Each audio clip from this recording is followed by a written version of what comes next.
কিন্তু মৃত ব্যক্তির নামে কোনো কুরবানি নাই। কুরবানি জীবিত ব্যক্তির ইবাদত। তাহলে বোঝা গেল জীবিত ব্যক্তি মৃত ব্যক্তির পক্ষ থেকে বা এখনো জন্ম হয়নি তার পক্ষ থেকে কুরবানি দিতে পারেন। আসসালামু আলাইকুম রহমতুল্লাহ। সম্মানিত দর্শক শ্রোতা মণ্ডলী, কুরবানির মাসালাটি অত্যন্ত গুরুত্বপূর্ণ এবং জটিল। তাই আমরা ভাগে কিংবা মৃত ব্যক্তির নামে কুরবানি দেওয়ার আগে গুরুত্বপূর্ণ কোরআন এবং হাদিস থেকে মাসালাগুলি শুনে আসি। চলুন আমরা মাসালাগুলি শুনি। মৃতের পক্ষ থেকে কোরবানি করা যাবে এবং সেই গোশত কি নিজেরা খেতে পারবে?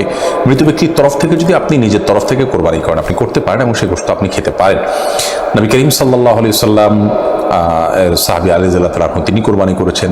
যদিও সৌদি আরবের উলামা ইকরাম তারা অনেকেই বলেন যে মৃত ব্যক্তির জন্য কোরবানি হবে জীবিত ব্যক্তির সাথে মিশিয়ে। ধরুন আমি বললাম আল্লাহ এটা আমার তরফ থেকে এবং আমার মৃত বাবার তরফ থেকে, তো নিজের সাথে মৃত বাবা মা মৃত যে কোনো মানুষকে যোগ করে তারপর কোরবানি করা যাবে। নবী করিম সাল্লাল্লাহু আলাইহি সাল্লাম তার নিজের কোরবানি করেছেন এবং তার পূর্বপুরুষ ইব্রাহিম আলাইহিস সালাম তার তরফ থেকেও কোরবানি করেছেন। তো দুটি মত আছে, যদিও সাহাবায়ে কেরামের আমল দ্বারা বোঝা যায় যে মৃত ব্যক্তির তরফ থেকে কোরবানি করা যায়। অতএব মৃত ব্যক্তির তরফ থেকে কোরবানি করতে পারেন, সেই গোশত আপনি নিজে খেতে পারবেন। তবে মৃত ব্যক্তির তরফ থেকে কোরবানির ব্যাপারে যদি মানত থাকে অথবা ওসিয়ত থাকে, তাহলে সেক্ষেত্রে সেই গোশত আপনাকে বন্টন করে দিতে হবে, এটা আপনি খেতে পারবেন না। মৃত বাপ মার পক্ষ থেকে কোরবানি। আমরা একটা জিনিস ভুল করি যে মৃত বাপ মার নামে কোরবানি। নামে কখনো কোরবানি হয় না, পক্ষ থেকে হয়।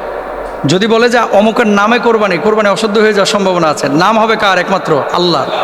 আল্লাহ কোরআনে কি বলতেছে? ওয়ালা তাকুলু মিম্মা লাম ইউযকার ইসমুল্লাহ।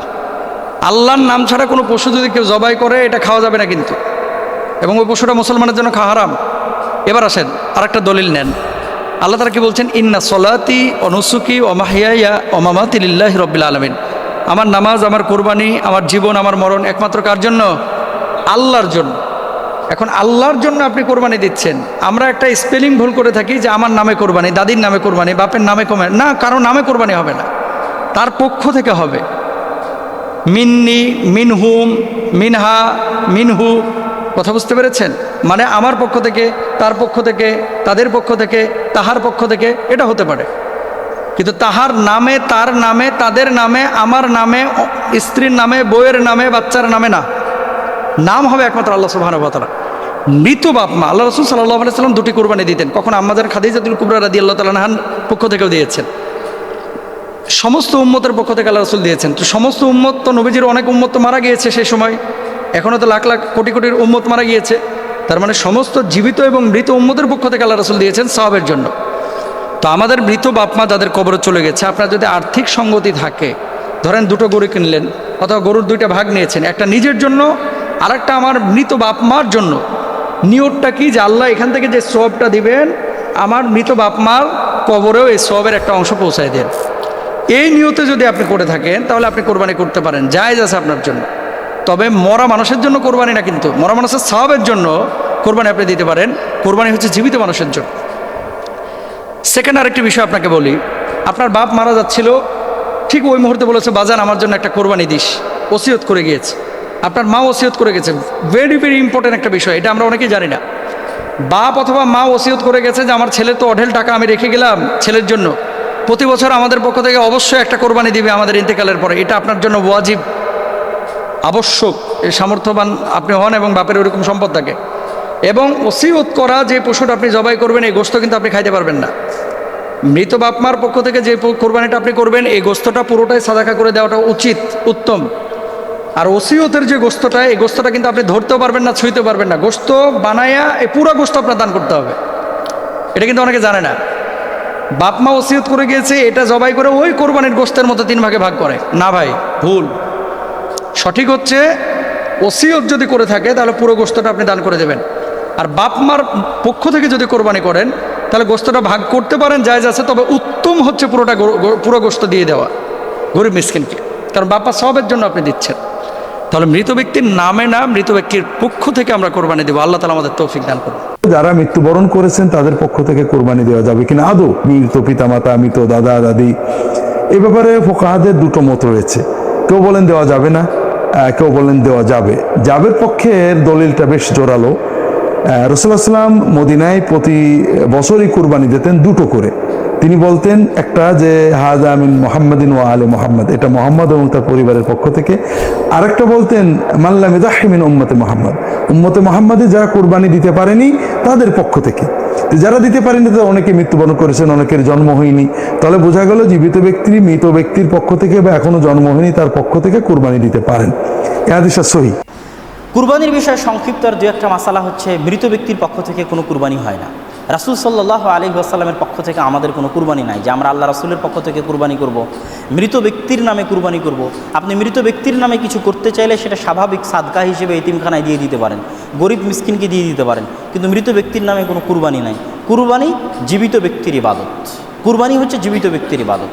আমরা আজকে কথা বলতে চাই মৃত ব্যক্তির পক্ষ থেকে কোরবানি করা যাবে কিনা, আর মৃতের পক্ষ থেকে কোরবানি দিলে কোরবানি দাতার ওয়াজিব কোরবান কি আদায় হবে নাকি ভিন্নভাবে দিতে হবে। আমরা এই প্রসঙ্গে আজকের আলোকপাত করব ইনশাআল্লাহ। আমরা জানি কোরবানি সহ যাবতীয় ইবাদত শুধু জীবিত মানুষের কর্তব্য, মৃতগণ এই কর্তব্য থেকে মুক্ত। তবে জীবিতগণ মৃতদের পক্ষ থেকে কিছু কিছু কর্তব্য পালন করতে পারে, এমন কথা হাদিসে পাওয়া যায়, যেমন দান সাদাকা। অনুরূপভাবে মৃতদের পক্ষ থেকে কোরবানি করার বিধানও হাদিসে রয়েছে। সুনান তিরমিজিতে এসেছে হযরত আলী থেকে বর্ণিত, ইন্নাহু কানা ইউদাহি বিকাবাশাইন। হযরত আলী রাদিয়াল্লাহু তাআলা আনহু উনি কোরবানি করার সময় দুটি বকরি জবাই করতেন। আহাদিহিমা আনিন নবী ওয়াল আখার আন নাফসি, একটি রাসূল সাল্লাল্লাহু আলাইহি সাল্লামের পক্ষ থেকে, আরেকটি উনার নিজের পক্ষ থেকে। ফাকিলা লাহু, উনাকে বলা হলো আপনি এটা কেন করছেন? ফাকালা, উত্তরে তিনি বলেন আমারানি বিহি ইয়ানিন নবী সাল্লাল্লাহু আলাইহি ওয়াসাল্লাম ফালা আদাউহু আবাদা। উনি বললেন আমাকে বিশ্বনবী আদেশ করে গেছেন, আমি এই আদেশ কখনো বর্জন করব না, তাই আমি এই কাজটি করতেই থাকবো। আর তিরমিজি হাদিস নাম্বার 1574। এই হাদিস বর্ণনা করার পর ইমাম তিরমিজি রাহিমাহুল্লাহ বলছেন কাদ রাখাসা বাদু আহলিল ইলম, কোন আহলে ইলম অনুমোদন করেন আইয়ুদহিয়া আনিল মাইয়িত, যে হ্যাঁ মাইয়িতের পক্ষ থেকেও কোরবানি করা যেতে পারে। অর্থাৎ হযরত আলী রাদিয়াল্লাহু তাআলা আনহু যে কাজটি করতেন এই কাজের পক্ষে কোন মুহাদ্দিস আমল করতেন, অর্থাৎ তারা মৃতর পক্ষ থেকে কোরবান করাকে জায়েজ মনে করেন। ওয়ালাম ইয়ারা বা'দুহুম আইয়ুদহিয়া আনহু, তবে কোন মুহাদ্দিস আবার মৃতর পক্ষ থেকে কোরবান করার অনুমোদন করেন না, তারা বলেন যে না, এটা জায়েজ নেই, এটা অপ্রয়োজনীয় কাজ। ওয়াকালা ইবনুল মুবারক, তবে আব্দুল্লাহ ইবনে মুবারক নামক বিখ্যাত মুহাদ্দিস তিনি বলেন ওয়ালা ইউদাহা আনহু, তিনি বলছেন যে মৃতের পক্ষ থেকে কোরবান করা দরকার নেই। বাল আহাব্বু ইলাইয়া আন ইয়াতাসাদ্দাকা আনহু, অথবা আন ইউতাসাদ্দাকা আনহু, অর্থাৎ মৃতের পক্ষ থেকে কোরবান না করে বরং সাদাকা করা হোক, দান করা হোক, সাধারণ দান করা হোক, কোরবানির প্রয়োজন নেই।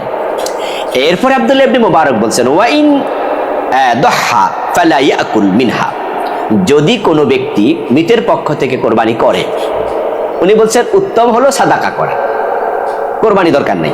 যদি কোরবানি করে তাহলে ওই অংশটুকুর মাংস তারা খাবেন না, বরং ইয়াতাসাদ্দাক বিহা কুল্লাহা, তিনি বলছেন বরং উচিত হবে যে মৃতের পক্ষ থেকে যে কোরবানিটি দেয়া হলো পুরাটা মাংস সাদাকা করে দেয়া। তাহলে আমরা বুঝতে পারলাম যে মৃতের পক্ষ থেকে কোরবানি করা জায়েজ আছে, একদল আলেম বলেছেন। তবে ইবনে মুবারকের চমৎকার বক্তব্য, যেহেতু আমরা মৃত ব্যক্তির পক্ষ থেকে কোরবান দিচ্ছি, মাংসটা আমরা না খেয়ে ওই অংশটুকু আমরা যারা গরিব গোরাবা আছে তাদেরকে সাদাকা করে দেব। উল্লেখ্য যে মৃত ব্যক্তির পক্ষ থেকে কোরবানি করা সম্পূর্ণ নফল একটি কাজ, সুতরাং যার উপর কোরবানি ওয়াজিব তিনি নিজের কোরবানি না দিয়ে মৃতর পক্ষ থেকে কোরবানি দিলে তার ওয়াজিব কোরবান আদায় হওয়ার কথা নয়, কারণ মৃতের পক্ষ থেকে নফল। আর জীবিত যিনি তার উপর যদি ওয়াজিব হয় সেটা তো ওয়াজিব, তো নফল দিলে ওয়াজিব আদায় হবে না।